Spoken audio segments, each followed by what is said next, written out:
may magandang balita para sa atin ng ating panauhin sa araw na to. Ang direktor po ng Institute of Herbal Medicine ng University of the Philippines, si Dr. Cecilia Maramba Lazarte. Doc, magandang hapon po. Welcome po sa Afternoon Delight. Lord De Vera po. Thank you very much for this invitation and also to help our advocacy on herbal medicines. Opo, marami siguro nagugulat. Ay, may ganun palang institute ang UP. Since 2007, nagkaroon na sila. At may bago po silang natuklasan, mga kapatid. Itong tinatawag nating spearmint na kadalasan, nababasa lang natin na kasama sa mga chewing gum na pampalamig ng bibig, ay actually isang epektibong painkiller. Mas effective daw ng mga alam natin ng mga paracetamol. At para ipaliwanag nga ito si Dr. Cecilia, no? Ma'am, ito matagal na alam ng mga matatanda sa ating mga lalawigan ng mga bagay na ito. Pero pakikwento po kung paano po ang pag-test po ninyo, ma'am. Okay. So at the Institute of Herbal Medicine, no, what we do is we want to validate, no, kung anong mga ginagawa ng ating mga traditional healers. At madalas, marami sa mga ginagamit ng ating mga arbolaryo, may mga pwedeng gamitin talaga para sa ating kalusugan. Opo. So, kung naghahanap po ng mga ibang magagamit na herbal para sa mga sakit sa katawan, ito yung isa sa mga sinabi ng ating mga traditional healers. So ang ginagawa po sa ating Institute of Herbal Medicine, gumagawa po ng mga research para tingnan kung totoo nga ba to o hindi. So kunyari po, ang ating gustong i-test yung analgesia. Meron pong animal model na pwede nating tingnan na kung tamang epektibo nga po ito. So yung mga initial studies na nakita, talagang meron siyang pain relief na nakukuha dito din sa yerba buena. And later on, dinevelop din to into a tablet form at ginawan rin po ito ng mga clinical trials. Well, initially sa mga animal models, nitingnan rin kung safe po ito para sa tao, no? Merong mga toxicity studies pong ginagawa, tinitingnan rin sa long term kung nakakasira ba ito ng organs sa ating katawan. At nakitang safe naman po itong yerba buena. So nung tinestin po ito sa humans, kasi ang ating requirement sa ating Philippine FDA, may phase 1, phase 2, at phase 3 clinical trials. Yung phase 3, talagang tinitingnan na po ito sa mga pasyenteng makakagamit na to. Kunyari, ang ating tinetest pain. So ginamit po ito sa iba't ibang klaseng pasyente na kailangan nito. Kunyari, yung isang group ng patients post-circumcision, after tinuli. May isang group of patients naman po na after na mabunutan ng ngipin, post-dental extraction. And may isang group naman post-biopsy or yung minor surgery. And another group were actually pregnant women na post-episiotomy or episiotomy. No? So yung mga sitwasyon na yun, nangangailangan ng gamot sa sakit. No? So dito po ginamit sa mga patients na ito. At nakita nila within 10 minutes, nagsa-start na ma-relieve ang pain. And usually between 30 minutes to an hour, nare-relieve naman po talaga fully yung pain. And it was also compared nga po, yung isang group naman, naka-paracetamol, at nakita nila na similar yung responses between those na naka-yerba buena at saka yung naka-paracetamol, na naka-relieve po ito na pain. Opo. At balita, Doc, ay mas safe pa daw kasi walang mga side effects sa atay.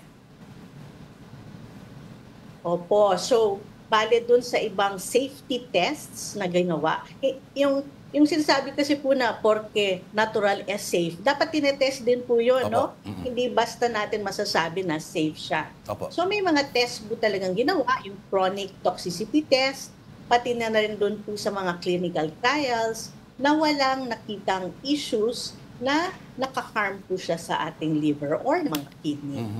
So wala pong side effects at all, Doc? Well, comparable sa paracetamol, very minimal, no serious side effects talagang. Okay. Doc, ano lang, yung how is it given to those people that were tested?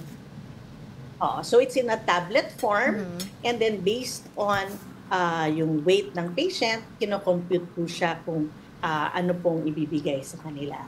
Yung question ko lang, Doc, yung dosage niya, kasi the examples you gave a while ago, yung binunutan ng ngipin, circumcision, as well as yung minor surgery, yung biopsy po, paano kino-compute? Aside po ba dun sa weight ng tao, weight and height ng tao, kasama din po ba dun sa kung anong klaseng sakit yung pinagdadaanan niya? Doon po ba nakadepende yung dosage? Or just the weight and height alone? Halos pare-pareho lang po yung dose. Usually in adult, 500 milligrams ng dose was enough to relieve the pain. Okay.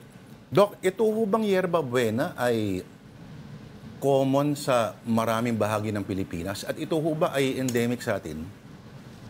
Actually, cultivated na to, hindi Apa. po siya wild. Apa.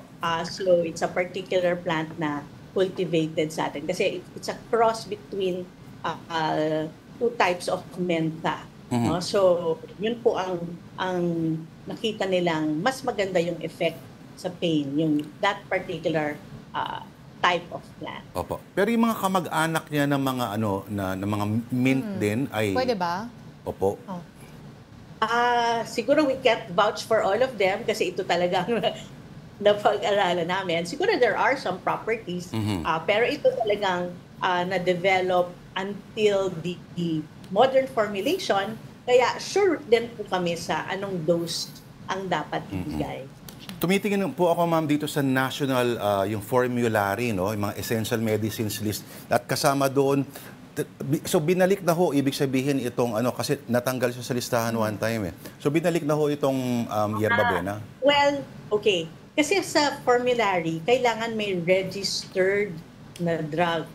So far, i-register pa lang siya ngayon uli para makasama siya uli sa formulary. Opo. So, hopefully in the future, masama na siya uli po sa ating formulary. Okay, so napatunayan na ng registered siyensya. and commercially available. Meron na pong isang company na gusto na talaga i-commercialize, i-manufacture, and distribute. So hopefully we'll see it in the market sometime soon. Opo. Ma'am, maganda binanggit niyo po yan kasi ang India daw, nagkakaroon sila ng problema. Yung kanilang mga Ayurvedic na mga medisina na likas sa kanilang mga kagubatan po, yung mga malalaking multinational companies daw ay kinaka-copyright na. Wala ho ba tayo ganun mga panganib, ma'am? That's something we're trying to help protect them po sa atin.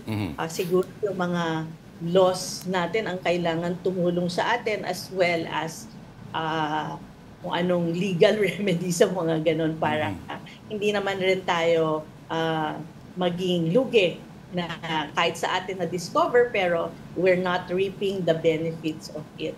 So, kasi, di ba, mamaya, yung pansit-pansitan na tumutubo sa gilid-gilid ng bahay natin, baka mamaya may-ari, hindi natin pwede gamitin yun eh.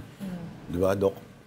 Okay, Doc, yung tawag... Yes, may specific talaga na for this indication, may specific talaga na kind of plant na cultivated for it. Doc, ano pa yung mga nasa listahan po ninyo, yung mga tinatrial po ninyo, ma'am? Well, yung mga, once you will see in the market soon, yung ampalaya nga natin for diabetes, meron na rin company who is commercializing this, and hopefully makita rin to. Yung ating ulasimang bato for hyperuricemia, you will see this hopefully soon rin sa ating market for mga gout at saka pag-decrease ng ating serum uric acid levels. Diego, gout daw. Meron kaming iba, pero hindi pa rin namin pwedeng sabihin kung yung mga ibang researchers. Doc, curious ako, yung ampalayang minention mo for diabetes, yan ba pwede ring inumin to prevent it? Kasi alam naman natin sa typical Filipino diet, medyo grabe talaga ang sugar from the rice, di ba? Well, so far hindi siya inaral for prevention of diabetes. More of the mga pasyenteng mataas na yung kanilang blood sugar levels at talagang nare-reduce niya yung blood sugar level. So, hindi pa siya naaral dun sa prevention. So, hindi namin masasabi na for prevention. Opo. Wala pa ho bang herbal equivalent ang Ozempic sa Pilipinas? Siguro itahin natin yung bibig natin. Hindi po wala pa po. Ang lupit nun, Doc, ha? Napaka-medieval. Mas tina-target, although obesity is getting to be a big problem, no? So, mas tinarget din namin yung mga ibang problema natin. Yun nga, yung diabetes, and other high morbidity and mortality problem. Ang sinasabi ni Doc, walang herb na tatapat sa katakawan. Oh, parang gano'n na nga. May pag-atake si Doc eh. Oh, Doc, ito. May inaaral ho ba kayo na along the lines of mga psychotropic na mga herbal plants? Yung totoong yerba buena talaga, I mean, in the strictest sense of the word. What do you mean by hallucinogen? Meron Mga talaga ganyan po, mga ganon. talangpunay, mga ganyan po. Yerba buena, we are looking into its anti-anxiety effects also. So tingin namin baka makatulong rin to sa mga may depression or anxiety. So mga future plans namin yun for study. So paano Doc, sisindihan yan, ganon? Hindi po, in oral form din. Oral po. form. Kayo naman kasi. As a tablet. Oo, Doc, may isang sabi din daw, itong spearmint, nagpapababa rin daw siya ng testosterone hormone sa mga babae. Hindi namin nakita yan. They might have seen it in some animal studies, pero hindi naman po nakitang. Tsaka very short term lang kasi, no? So, if you're giving it as a analgesic, yung mga situations na sinabi ko, no, very short term lang ang pag-inom, like at the most 2 or 3 days or at the most a week. So, Nakakatuwa very short naman. term lang po ang pag-inom ng yerba. Doc, meron ho bang website ang UP Herbal Medicine Institute na maaring puntahan ng tao? Gusto nila sumangguni halimbawa na ito, ayon sa mga siyentipiko natin, ang maaari nating i-take, no? Hindi kailangan bumili ng mga mamahali na mga gamot, let's say sa mga farmasiya. So far, we've made a book on this, yung guidebook on the proper use of medicinal plants. Mahanap po siya sa aming Facebook page, yung Institute of Herbal Medicine Facebook page. Yung sinasabi niyo pong website, pinopost na po namin yan at humihingi na rin po kami ng budget para dyan, hopefully mag-grant. And yan talaga po ang gusto natin, no? We have something online where people can readily look for different information on herbal medicine, especially Philippine herbal medicine. Kasi isa nakikita ko pong medyo challenge din dito, ma'am, ay kunyari may mga yung mga, of course, yung mga lolo-lola natin, alam na yan mga yan, Yes. ano? Pero of course, yung mga medyo bata-batang henerasyon, hindi sila basta maniniwala masyado na, effective ba yan lagundi? Mga ganyan-ganyan. So, may iba rin naman kasi hindi mo sisisiba na may mga pinapangako na gawa sa ganito, gawa sa ganyan. Pero wala namang patunay ng siyensya. No? So, antayin natin, Doc, yung official po din yung mga listahan. Yes po. So if they get yung guidebook on the proper use of medicinal plants, nandun po sa aming, you can order it from our Facebook page, sa Institute of Herbal Medicine. And hopefully soon, makalabas na rin kami ng website which will show these references also. Alright. At hopefully, yung natural Ozempic na Pa-discover. itatahim bibig mo. Okay. Maraming salamat. Lagyan namin sa listahan yung natural Ozempic na hinahanap. Pakilagay niyo. urgent, Doc. Oh. As Salamat po. very urgent. Thank you, Doc. Sa panahon po ninyo, Dr. Cecilia Maramba Lazarte, ang direktor po ng UP Manila Institute of Herbal Medicine. Mabuhay po kayo, Doc. Thank you. It was my pleasure.